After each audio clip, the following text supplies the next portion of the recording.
সুপ্রিয় দর্শক শ্রোতা, দেশ বিদেশের আনাচে কানাচের সমস্ত খবর নিয়ে আমি হাজির হয়েছি মাসুম আহমেদ। সিকিউর নিউজের পক্ষ থেকে আপনাদের জন্য অনেক অনেক ভালোবাসা, শুভেচ্ছা।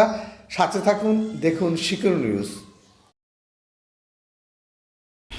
মোসাদের 54 গুপ্তচরকে গ্রেপ্তার করল ইরান। ইরান ও ইসরায়েলের মধ্যে টানা কয়েকদিনের সংঘাতে উত্তপ্ত পুরো মধ্যপ্রাচ্য। উভয় দেশই পাল্টাপাল্টে হামলা চালিয়ে যাচ্ছে এবং এতে ঘটছে প্রাণহানির ঘটনাও। প্রাণঘাতী এই সংঘাতের মধ্যে ইসরায়েলি গোয়েন্দা সংস্থা মোসাদের সাথে সম্পর্কিত 54 জন গুপ্তচরকে গ্রেপ্তার করেছে ইরান। গ্রেপ্তারকৃত ব্যক্তিদের শত্রুর পক্ষ নিয়ে তথ্য সংগ্রহ, রাষ্ট্রবিরোধী প্রচারণা, দেশের অভ্যন্তরীণ নিরাপত্তা ও সামাজিক স্থিতিশীলতা নষ্ট করার অভিযোগে অভিযুক্ত করা হয়েছে। শনিবার 21 জুন এক প্রতিবেদনে তথ্য জানিয়েছে বার্তা সংস্থা আনাদুলু।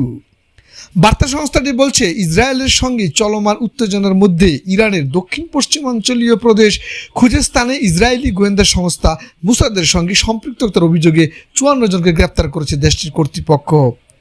শুক্রবার ইরানের খুজেস্তান প্রদেশের প্রসিকিউটরস অফিস জানিয়েছে, গ্রেপ্তারকৃত ব্যক্তিরা শত্রুর পক্ষ নিয়ে তথ্য সংগ্রহ, রাষ্ট্রবিরোধী প্রচারণা, মিথ্যা তথ্য ও গুজব ছড়িয়ে দেশের অভ্যন্তরীণ নিরাপত্তা ও সামাজিক স্থিতিশীলতা নষ্ট করার অভিযোগে অভিযুক্ত।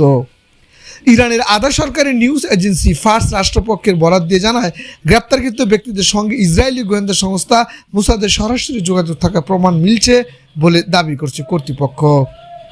গত 13 জুন থেকে শুরু হয় সংঘাতে ইসরায়েল ইরানের সামরিক ও পরমাণু স্থাপনায় বিমান হামলা চালিয়েছে এবং এর জবাবে ইরান ও ইসরায়েলের বিভিন্ন লক্ষ্যবস্তুতে ব্যালিস্টিক ক্ষেপণাস্ত্র ও ড্রোন হামলা শুরু করে।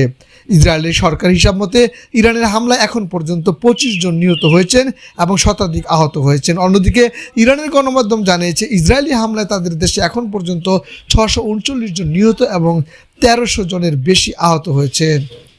এই সময়ের মধ্যে গোয়েন্দা ও সাইবার লড়াইও তীব্র হয়েছে, যার অংশ হিসেবে ইরান এই 54 জন সন্দেহভাজন গুপ্তচরকে গ্রেপ্তার করার কথা জানালো।